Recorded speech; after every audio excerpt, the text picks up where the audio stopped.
రాజు సైన్యమందు చేరెను, ఆ రాజు దివ్య సేవ చేయును. రాజు సైన్యమందు చేరెను, ఆ రాజు దివ్య సేవ చేయును. యేసురాజు ముందుగా ధ్వజము బట్టి నడవగా, యేసురాజు ముందుగా ధ్వజము బట్టి నడవగా, యేసుతో టీవిగాను వెడలను, యేసుతో టీవిగాను పోదమా. అడ్డుగా వచ్చు వైరు గెల్వను, యుద్ధనాడంబుతో పోదమా. మన సృష్టికర్త దయాదాక్షిణ్య పూర్ణుడు ప్రభువైన యేసుక్రీస్తు నామములో ప్రియమైన కడవరి కాల సిద్ధపాటు కార్యక్రమం యొక్క ప్రేక్షకులందరికీ కూడా శుభములు తెలియచేస్తున్నాను. ప్రియులారా, ఈ నూతన సంవత్సరంలో మనందరము కూడా ఈ రీతిగా కడవరి కాల సిద్ధపాటు అనే కార్యక్రమం ద్వారా సమావేశపరచబడి దేవుణ్ణి మహిమపరచుటకును, దేవుని వాక్యమును ధ్యానించుటకును మనకు అనుగ్రహించిన ఈ గొప్ప తరుణమును బట్టి మన దేవాతి దేవునికి కృతజ్ఞతాస్తుతులు స్తోత్రములు చెల్లిస్తూ ఉన్నాను. హానోక్ ఎవాంజలిజం పరిచర్యల తరఫున మీకు, మీ కుటుంబ సభ్యులకు, మీ సంఘానికి ప్రేమపూర్వకమైనటువంటి నూతన సంవత్సరపు శుభాకాంక్షలు తెలియచేస్తున్నాను. ఈ నూతన సంవత్సరంలో దేవుడు మీ ప్రతి కార్యమును సఫలపరచునుగాక, దేవుడు మిమ్మలను సమృద్ధిగా దీవించునుగాక, మీరు చేపట్టిన ప్రతి పనిలో ఆయన మీకు విజయమును ప్రసాదించునుగాక. మరొక్కసారి మీ అందరికీ నూతన సంవత్సరపు శుభాకాంక్షలు తెలియచేస్తున్నాను. ప్రియులారా, కడవరి కాల సిద్ధపాటు అనే ఈ కార్యక్రమంలో ఓ ప్రాముఖ్యమైనటువంటి శీర్షిక మనము వింటూ ఉన్నాం. అదేమిటి అంటే, అంత్యదినములలో అపాయకరమైన కాలములు వస్తూ ఉన్నాయి. ఎవరి వలన? మనుషుల వలన అని రాస్తూ కిందికి వచ్చినప్పుడు 2వ తిమోతి 3వ అధ్యాయము మొదటి నుంచి కొన్ని వచనాలు అలాగా చదువుతూ ముందుకు వెళ్తే అక్కడ రకరకాలైనటువంటి మనుషులను మనకు పరిచయం చేస్తూ ఉన్నాడు. ఈ అంత్యదినములలో కడవరి కాలములో జీవిస్తున్న క్రైస్తవ సంఘానికి మనుషుల వలన అపాయకరమైన కాలములు రాబోతున్నాయి కనుక జాగ్రత్తగా ఉండాలి, అట్టి వారికి విముఖులుగా ఉండాలి అని హెచ్చరిస్తూ, అలాంటి మనుషులు ఎవరు, వారు ఎలా ఉంటారు, వారు ఎక్కడ ఉంటారు, ఏ రీతిగా వారి వలన మనకు అపాయము కలుగుతుంది అనేది హెచ్చరికతో కూడినటువంటి శీర్షిక. ఈ శీర్షికలో గడిచిన కార్యక్రమాలలో 4 అంశాలలో వివిధ రకాలైనటువంటి మనుషులను గురించి మనము నేర్చుకున్నాం. మళ్ళీ 5వ అంశమును మనము ధ్యానించుకుందాం. 2వ తిమోతి 3వ అధ్యాయము 2వ వచనములో ఆఖరి భాగం మనం చూస్తే దూషకులు, అలాగే 3వ వచనము 2వ భాగాన్ని చూస్తే అతిద్వేషులు. అంటే ఈరోజు మనము నేర్చుకునబోయే ఈ అంశములో 2 రకాలైనటువంటి మనుషులు, ఒకటి దూషకులు, 2వది అతిద్వేషులు. ఈ 2 రకాలైనటువంటి వర్గము ఒకే రీతిగా మనకు కనబడుతుంది కనుక ఈ అంశంలో దూషకులను గూర్చి, అతిద్వేషులను గూర్చి వివరముగా తెలుసుకుందాం. వారు తలపెట్టే అపాయకరమైన పరిస్థితులేంటో గ్రహించుదాం. మన ఆధ్యాత్మిక జీవితాన్ని భద్రము చేసుకుందాం. ప్రభు రాకడ కొరకు సిద్ధపరచబడదాం. ప్రభు వచ్చినప్పుడు ఎత్తబడదాం. అట్టి కృప దేవుడు మనందరికీ దయచేయునుగాక. రండి దేవుని వాక్యమును చదువుకుందాం. 2వ తిమోతి 3వ అధ్యాయము 2వ వచనము. ఎలాగనగా మనుషులు దూషకులు, 3వ వచనము 2వ భాగము అతిద్వేషులు. ఈ 2 రకాలైనటువంటి మనుషులు. అంత్యదినములలో అపాయకరమైన కాలములు వచ్చునని తెలుసుకొనము. ప్రియ సంగమా, ఈ మాట వధువు సంఘముతో వరుడైన యేసుక్రీస్తు మాట్లాడుతున్నాడు. జాగ్రత్త, వీరి వలన అపాయకరమైన కాలములు వస్తాయి, వీరి వలన సంఘానికి నీకు ప్రమాదము జరగబోతుంది, జాగ్రత్త, ఇట్టి వారికి విముఖుడవై ఉండుము అని హెచ్చరిక చేస్తూ ఉన్నాడు ఆయన. ఈ అతిద్వేషులు ఎలా ఉన్నారు, ఈ దూషకులు ఎలా ఉన్నారు, మనం ఒక్కసారి ధ్యానించినట్లయితే నిర్గమకాండము 14వ అధ్యాయము 11-12 వచనాలు చదువుకుందాం. ప్రియులారా, అంతటా వారు మోషేతో, ఐగుప్తులో సమాధులు లేవని ఈ అరణ్యములో చచ్చుటకు మమ్మను రప్పించితివా? మమ్మను ఐగుప్తులో నుండి బయటకు రప్పించి మమ్మను ఇట్లు చేయనేలా? మా జోలికి రావద్దు, ఐగుప్తులకు దాసుల మగుదమని ఐగుప్తులో మేము నీతో చెప్పిన మాట ఇదే కదా. మేము ఈ అరణ్యమందు చచ్చుట కంటే ఐగుప్తీయులకు దాసుల మగుటయే మేలని చెప్పిరి. అందుకు మోషే భయపడకుడి, యెహోవా మీకు నేడు కలుగ చేయు రక్షణను మీరు ఊరక నిలుచుండి చూడుడి. మీరు నేడు చూచిన ఐగుప్తీయులను ఇక మీదట మరి ఎన్నడును చూడరు అని చెప్పి ఉన్నాడు. ప్రియులారా, ఇక్కడ మనం గమనించినట్లయితే ఈ పై వచనాల్లోనికి మనం వెళ్ళి చూస్తే, మోషే ఇశ్రాయేలీల్ని కనాను దేశానికి నడిపిస్తున్న సమయంలో వీరు అరణ్య మార్గములో ఉన్నప్పుడు వీరు ఎన్నో శోధనలు ఎదుర్కొన్నారు, ఎన్నో సమస్యలు ఎదుర్కొన్నారు, ఎన్నో శ్రమలు అనుభవించారు, ఎన్నో కష్టాలు అనుభవించారు.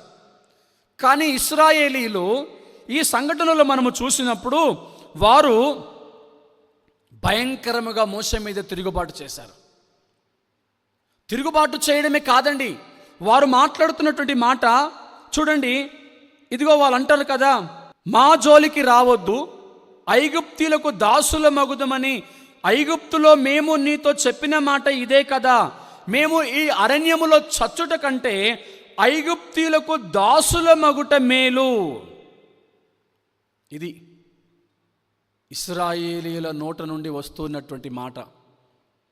ప్రియమైన దేవుని సంగమా, ఎన్నో శ్రమలు అనుభవిస్తూ బానిస బ్రతుకులో ఉన్నటువంటి ఇశ్రాయేలీల మొరను ఆ దేవాతి దేవుడు విని వారి కష్టాన్ని చూచి తన సేవకుడైన మోషేను ఆ యొక్క ఐగుప్తు దేశానికి పంపించి కఠినుడైనటువంటి ఫరో హృదయాన్ని మార్చి వారిని ఐగుప్తులో నుండి కనాను వైపు నడిపిస్తూ ఉన్నాడు. ఆ సమయంలో జరిగినటువంటి ఈ యొక్క ఆ సంఘటన ఏంటంటే, మనము 8వ వచనం చదువుకుందాం. యెహోవా ఐగుప్తు రాజైన ఫరో హృదయమును కఠినపరచగా అతడు ఇశ్రాయేలీలను తరిమేను. అట్లు ఇశ్రాయేలీలు బలిమి చేత బయలు వెళ్ళుచుండిరి. ఐగుప్తీయులు అనగా ఫరో రథముల గుర్రములన్నీయు గుర్రపు రౌతులు అతని దండును వారిని తరిమి బయల్ సేఫోను ఎదుటనున్న పిహాహీరోతునకు సమీపమైన సముద్రము దగ్గరకు రాగా వారు దిగియుండగా వారిని కలుసుకొనిరి. ఫరో సమీపించుచుండగా ఇశ్రాయేలీలు కన్నులెత్తి ఐగుప్తీయులు తమ వెనుక వచ్చుట చూచి మిక్కిలి భయపడి యెహోవాకు మొరపెట్టిరి. యెహోవాకు మొరపెట్టడమే కాదు కానీ మోషే దగ్గరికి వచ్చి సనుగుతున్నారు, మోషేను దూషిస్తున్నారు. ప్రియులారా, ఈ సంఘటనలో అంటే ఇశ్రాయేలీలు కనాను వైపు ప్రయాణం చేస్తున్నారు. వారిని నడిపిస్తున్నది నాయకుడైన మోషే.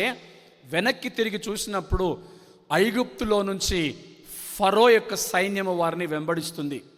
అది గ్రహించి గమనించినటువంటి ఇశ్రాయేలీలు అంటారు కదా, మేము ఇక్కడ ఈ అరణ్యములో చనిపోవుట కంటే ఐగుప్తులో దాసులుగా ఉండుట ఏ మేలు.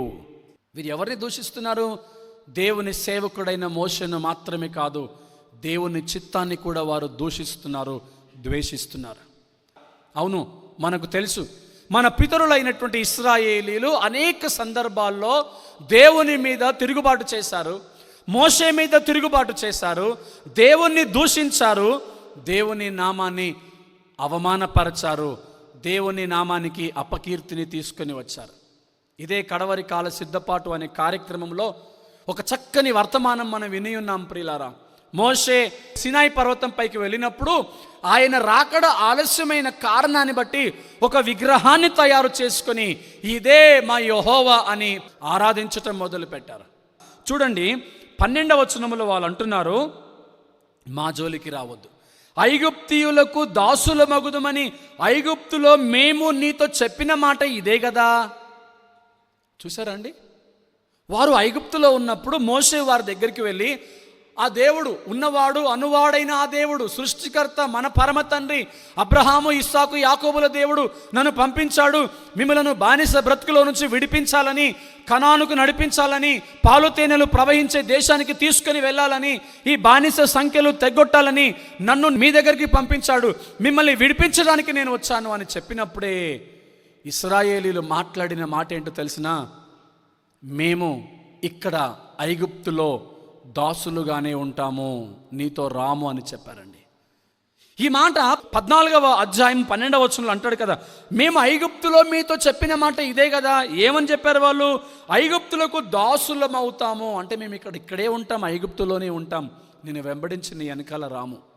దేవుని నిర్ణయం, తన ప్రజలైన వారు, తన కొరకే ఏర్పాటు చేయబడిన దేవుని ప్రజలు, తన ప్రజలైన వారు బానిస బ్రతుకులో ఉండి విశ్రాంతి లేక శరీరమును నలగొట్టుకొని రాత్రింబవళ్ళు ఆ బానిస బ్రతుకులో కష్టపడుతూ ఉండగా, దేవునితో సత్సంబంధం లేని జీవితాలు జీవిస్తూ ఉండగా వారిని విడిపించాలి అని వారి కొరకు మోషేను అక్కడికి పంపించినప్పుడు వారు చెప్పిన మాట, మేము ఐగుప్తులోనే ఉంటాము, దాసులుగానే బ్రతుకుతాము.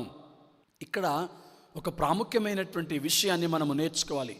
ఈ కార్యక్రమాన్ని వీక్షిస్తున్న ప్రియమైన సహోదరి సహోదరుడా, ఈ లోకంలో జీవిస్తున్న నేను, ఈ లోకంలో జీవిస్తున్న నీవు ఎలాంటి ఆలోచనలు కలిగి ఉన్నాం? క్షణకాలమే ఉండే ఈ జీవితము, ఈ లోకములో మానవుని యొక్క ఆయుస్సు చాలా తక్కువ. 70 సంవత్సరాలు 80 సంవత్సరాలు, అది కూడా ఆయాసము దుఃఖము వ్యర్థమే. ఇదిగో మనందరికీ శాశ్వతమైనటువంటి జీవం, నిత్య జీవం ఒకటి ఉన్నది. పరమరాజ్యం మన కొరకు సిద్ధపరచబడుతుంది. అది మనం ఎప్పుడు కూడా నిత్యము నివసించే ఆ యొక్క పురము, ఆ పట్టణము వైపు మన ఆలోచనలు ఉన్నాయా? ఇశ్రాయేలీలు అదే మాట మాట్లాడుతున్నారండి. వారు బానిస బ్రతుకుకు అలవాటు పడిపోయారు. బానిసలుగా జీవించడానికి వారు సిద్ధపరచబడి ఉన్నారు. అందుకని నాయకుడు వచ్చి వారిని ఆ యొక్క నిత్య రాజ్యం వైపు నడిపిస్తూ ఉంటే వారు మేము ఐగుప్తులో దాసులుగా ఉంటామని చెప్పారు. ఈరోజు నీ నిర్ణయం ఎలా ఉన్నది? ఈ లోకంలోనే ఉంటాను, ఈ లోకంలో సంపాదిస్తాను, ఈ లోకంలో ఆస్తి సమకూర్చుకుంటాను, ఈ లోకంలో తిని త్రాగి సుఖించి సంతోషంగా ఉంటాను అని నిర్ణయం తీసుకుంటున్నావా?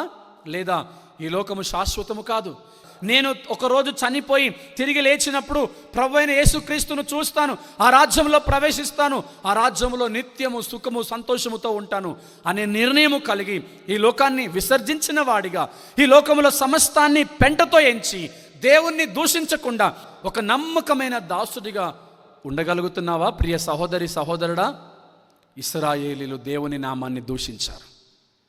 ఈరోజు మనం నేర్చుకుంటున్నటువంటి 2 రకాలైన మనుషులు, దూషించేవారు, ద్వేషించేవారు. మళ్ళీ నిర్గమకాండము 15వ అధ్యాయము 24వ వచనాన్ని మనం చదువుకుందాం. ప్రజలు మేమేమి త్రాగుదుమని మోషే మీద సనుగుకొనగా. చూసారా, వీరు మారా దగ్గరికి వచ్చినప్పుడు మారా చేదైన అనుభవం, త్రాగటానికి నీళ్లు లేవు. ఇశ్రాయేలీలందరూ మోషే దగ్గరికి వచ్చి మేమేమి త్రాగాలి మోషే అని మోషే మీద సనుగుకొన్నారు. వారు ఒక్క మాట గుర్తు చేసుకోవాల్సింది, మా ప్రభువు మమ్మల్ని ఆరిన నేల మీద నడిపించాడు. సముద్రాన్ని 2 పాయలుగా చేసి ఆరిన నేల మీద నడిపించాడు. ఎన్నో తెగుళ్లను బట్టి ఫరో హృదయాన్ని మార్చి ఐగుప్తు దేశములో నుండి, బానిస బ్రతుకులో నుండి మమ్మల్ని నడిపించాడు. ఒక్కసారి దేవుని కార్యములను స్మరణకు తెచ్చుకోవలసిన వారు ఈరోజు సనుగుతున్నారు. 15వ అధ్యాయము 24వ వచనములో వారు మోషే మీద సనుగుతున్నారు. ప్రియులారా, ఏమిటి? దూషించే స్వభావము నీకున్నదా? చూడండి, ఈ త్రాగే నీరు లేకపోవటాన్ని బట్టి వారు మోషే మీద సనుగుతున్నారు. మేము ఏమి త్రాగాలి, మేము ఎలా బ్రతకాలి? అక్కడేమో మోషే నీకు చెప్పాము కదా, మేము ఐగుప్తులోనే దాసులుగా ఉంటాము, ఇదిగో ఇక్కడ అరణ్యంలో చంపటానికి తీసుకొని వచ్చావా? ఎన్ని రకాలుగా వారు దూషిస్తున్నారో చూడండి ప్రియులారా. 22వ వచనము, మోషే ఎర్ర సముద్రము నుండి జనులను సాగ చేయగా వారు షూరు అరణ్యంలోనికి వెళ్ళి దానిలో 3 దినములు నడిచిరి, అచ్చట వారికి నీళ్లు దొరకలేదు. ఈ కారణాన్ని బట్టి వారు మోషే మీద సనుగుతూ ఉన్నారు. అవును ప్రియులారా, దూషించే స్వభావం ఇలాగుంటుంది. దూషించే వారు ఇలాగనే ప్రవర్తిస్తారు.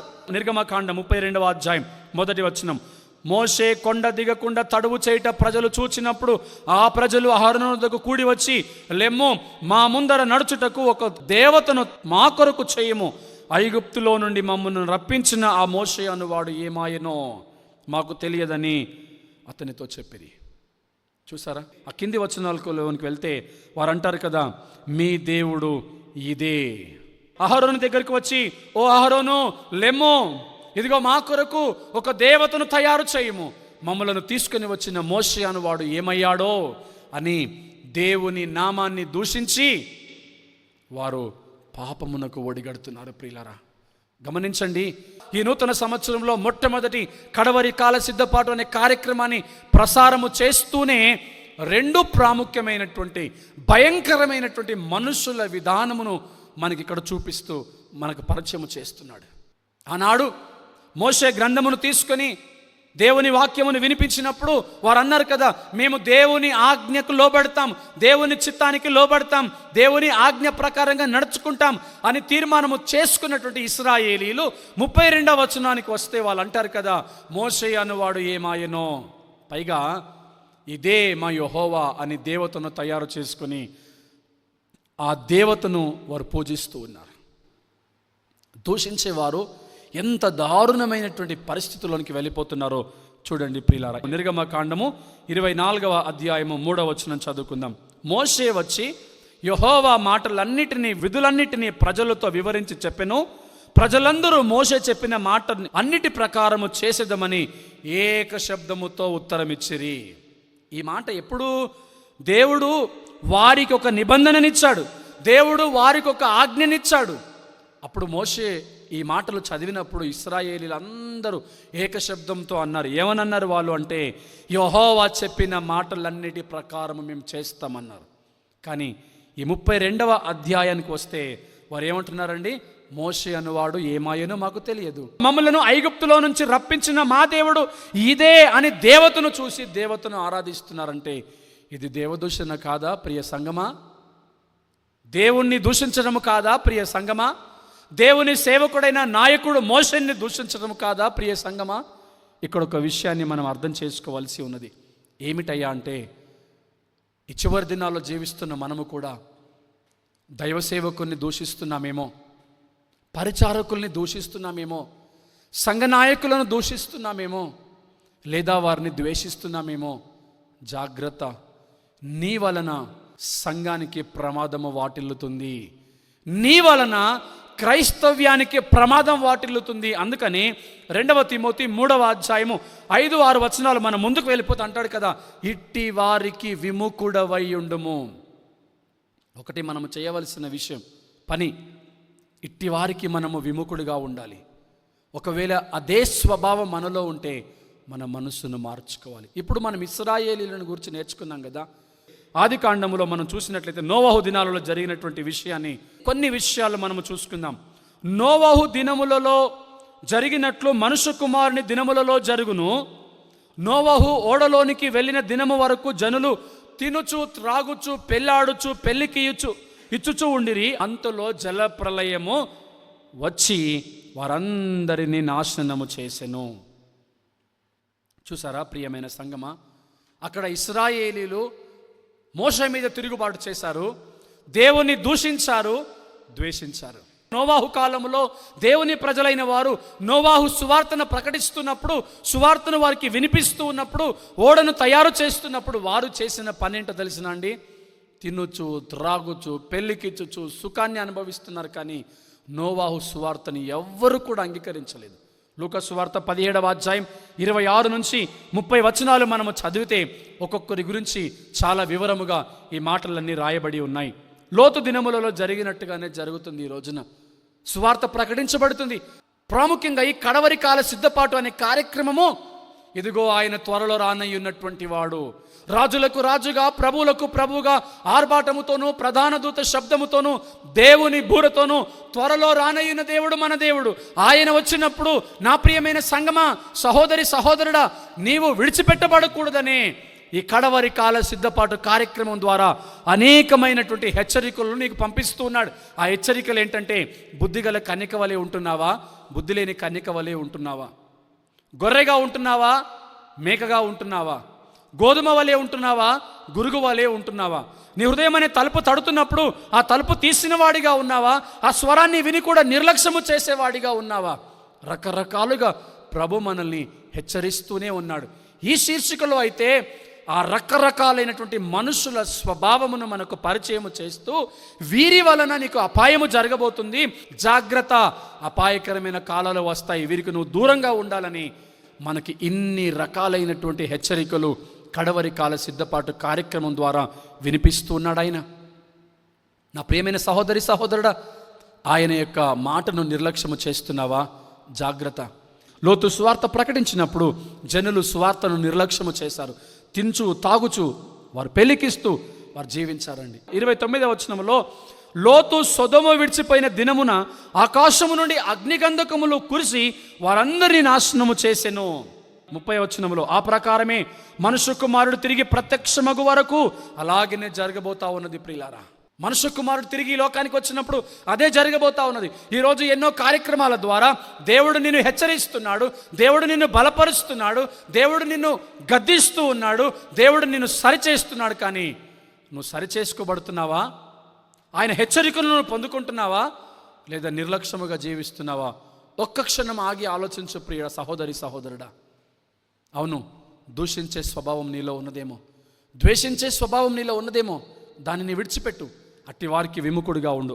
2వ పేతురు 2వ అధ్యాయము 5వ వచనమును మనం చదువుకుందాం. మరియు ఆయన పూర్వకాలమందున్న లోకమును విడిచిపెట్టక భక్తిహీనుల సమూహము మీదికి జలప్రలయమును రప్పించినప్పుడు నీతిని ప్రకటించిన నోవాహును మరి 7 కాపాడెను. దేవునికి మహిమ కలుగునుగాక. ఆనాడు ఇదిగో నోవాహును పిలుచుకొని, నోవా, నువ్వు నా కొరకు ఒక ఓడను తయారు చేయాలి, నేను జలప్రలయాన్ని రప్పించబోతున్నాను. అయితే ఆ యొక్క ఓడను సిద్ధము చేస్తూ జలప్రలయము రాబోతున్నదని, ప్రజలు నశించిపోతున్నారని వారికి నువ్వు హెచ్చరికను పంపించమన్నప్పుడు నోవాహు దేవుని మాటకు లోబడి సువార్తను ప్రకటిస్తున్నాడు.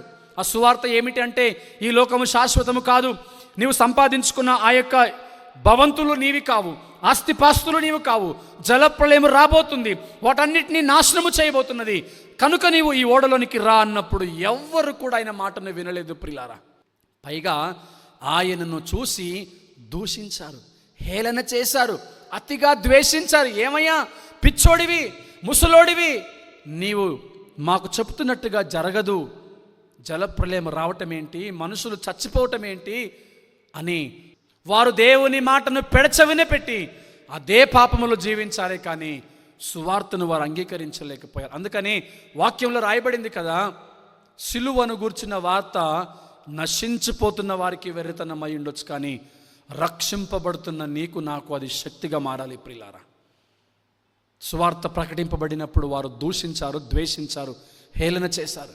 అందుకని ఇక్కడ 2వ పేతురు 2వ అధ్యాయం 5వ వచనంలో అంటాడు కదా, నీతిని ప్రకటించిన నోవాహును మరి 7 మాత్రమే ఆయన కాపాడుకున్నారు. అంటే నోవాహు కుటుంబం మాత్రమే రక్షించబడింది.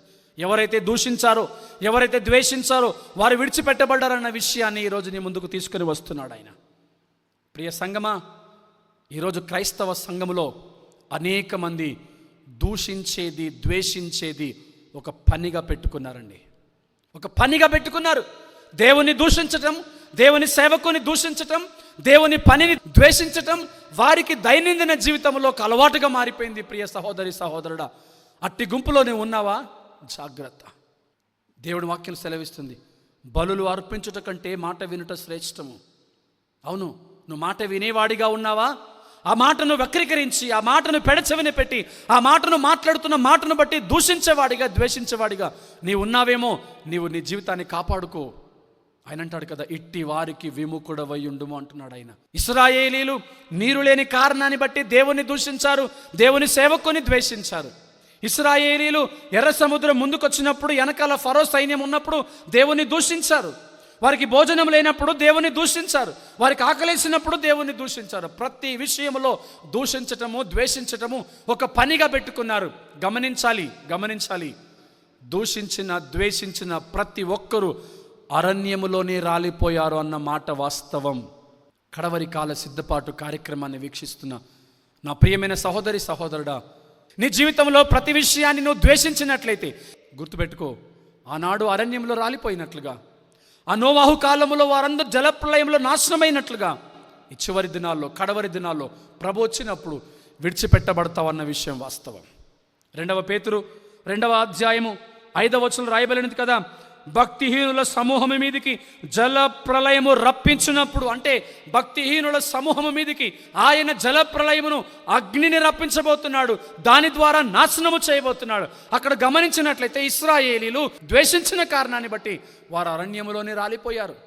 నోవాహు కాలంలో ప్రజలు దేవుని సేవకుని, సువార్తను ద్వేషించిన కారణాన్ని బట్టి జలప్రలయములో వారు నాశనం అయిపోయారు.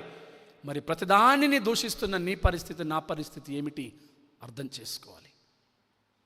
ఆది యందు వాక్యం ఉండెను, వాక్యము దేవుడై ఉండనని రాస్తూ ఆ వాక్యమే కృపాసత్య సంపూర్ణుడిగా మన మధ్యలో నివాసము చేస్తూ ఉన్నది. అవును ప్రియులారా, 120 సంవత్సరాలుగా దేవుని వాక్యము ప్రకటించబడినప్పటికీ కూడా వారు తినుచు త్రాగుచు స్తుతించునే ఉన్నారు. ఈ రోజున 2000 సంవత్సరాలుగా ఆ ప్రభు మన కొరకు కలవలి సిలువలో మరణించాడని సువార్త ప్రకటించబడుతుంది. ఆయన త్వరలో రానయ్యి ఉన్నాడని సువార్త ప్రకటించబడుతుంది. సంగమా సిద్ధపరచబడాలి అని సువార్త ప్రకటించబడుతుంది. ఎన్నో హెచ్చరికలు చేయబడుతూ ఉన్నాయి. అయితే వాటిని నువ్వు ద్వేషించేవాడిగా ఉన్నావా? అయితే జాగ్రత్త.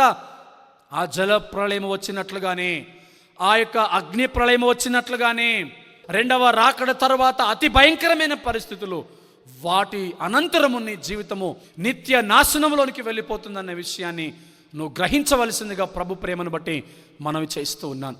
రోమీలకు రాసినటువంటి పత్రిక 1వ అధ్యాయము 30వ వచనంలో రాయబడింది, అపవాదకులను, దేవద్వేషులను, హింసకులను, అహంకారులను, బింకములాడువారును, చెడ్డవాటిని కల్పించువారును, ఇలాగ వీరందరూ కూడా కనిపిస్తున్నారు ప్రియులారా. ఇట్టి వాటిని అభ్యసించువారు మరణమునకు తగినటువంటి వారు. ఎవరు? అతిగా ద్వేషించేవారు, అతిగా దూషించేవారు మరణమునకు తగినవారు. ద్వేషించేవారు మరణమునకు తగినవారు, దూషించేవారు మరణమునకు తగినవారు ప్రియులారా. కాబట్టి దూషించే స్వభావం నీలో ఉంటే నా ప్రియమైన సహోదరి సహోదరుడా, అది విడిచిపెట్టేయి. ఎందుకంటే 2వ తిమోతిలో రాయబడింది, ఇట్టి వారికి విముఖుడుగా ఉండు. ద్వేషించే స్వభావము నీలో ఉంటే అట్టి వారికి విముఖుడుగా ఉండు. ద్వేషించే స్వభావము నీలో ఉంటే అది విడిచిపెట్టేయి. ఎందుకంటే వాక్యం చెప్తా ఉంది, అట్టి వారికి విముఖుడుగా ఉండు అని. కనుక ప్రియులారా, ఈ అంశములో దూషించే వారికి, ద్వేషించే వారికి మనము వారిని విడిచిపెట్టి విముఖులుగా ఉండాలని దేవుని వాక్యము హెచ్చరిక చేస్తూ ఉండగా, అట్టి లక్షణము మనలో ఉన్నట్లయితే దానిని విడిచిపెట్టి ఆ దేవుని వైపు చూస్తూ ఆయన రాకడ కొరకు ఎదురు చూద్దాం. అట్టి కృప దేవుడు మనందరికీ దయచేయనట్లుగా కళ్ళు మూసుకొని ప్రార్థన చేసుకొని ఆయన ఆశీర్వాదాలు పొందుకుందాం. ప్రేమ నమ్మకం కలిగిన మా తండ్రి, పరిశుద్ధుడా, మహోన్నతుడా, మీకు వందనాలు స్తోత్రాలు చెల్లిస్తున్నాము నాయన. ఈ యొక్క సమయంలో ప్రభువా, ఈ కార్యక్రమం ద్వారా మీరు మాతో మాట్లాడినందుకు స్తోత్రములు నాయన. ఇశ్రాయేలీలు ఎన్నో రకాలుగా మిమ్మల్ని దూషించారు, ద్వేషించారు. నోవాహు కాలంలో ప్రజలు ఎన్నో రకాలుగా మిమ్మల్ని దూషించారు, ద్వేషించారు. దూషించేవారు, ద్వేషించేవారు మరణానికి పాత్రులని వాక్యాలు సెలవిస్తున్నారు ప్రభువా. అయితే మేమందరము కూడా అట్టి వారికి విముఖుడుగా ఉండటానికి సహాయము చేయండి. అట్టి లక్షణం, అట్టి అలవాటు, బలహీనత మాలో ఉన్నట్లయితే దానిని విడిచిపెట్టడానికి మీ పరిశుద్ధాత్మ శక్తిని దయచేయమని ప్రార్థన చేస్తున్నాం. ఈ చివరి దినాల్లో మేమందరమే మీరు ఆకడ కొరకు సిద్ధపరచబడుతూ ఉండగా మీ కృపను అనుగ్రహించి మీ బలమును శక్తిని దయచేయమని, ఈ కార్యక్రమాన్ని ప్రత్యక్షంగా పరోక్షంగా సహకరిస్తున్న ప్రతి వారిని కూడా దీవించమని, ఈ కార్యక్రమాన్ని వీక్షిస్తున్న ప్రియమైన ప్రేక్షకులను, వారి కుటుంబాలను సమృద్ధిగా ఆశీర్వదించమని, ఈ నూతన సంవత్సరంలో, నూతన హృదయంలో, నూతన మనసుతో ప్రభు మేమందరం కూడా మీకు ఇంకా దగ్గరగా జీవించడానికి మీ కృప దయచేయమని యేసుక్రీస్తు నామములో ప్రార్థిస్తున్నాము పరమ తండ్రి, ఆమేన్. విన్న వర్తమానాలు మీకు దీవెనకరంగా ఉన్నాయని నమ్ముచున్నాము. ప్రార్థనా అవసరతలకు మమ్మల్ని సంప్రదించుటకు honokevangelism@gmail.com లేదా 8125648948 నంబర్కి తెలియచేయగలరు. మా కొరకు, మా పరిచర్య కొరకు ప్రార్థించండి. God bless you.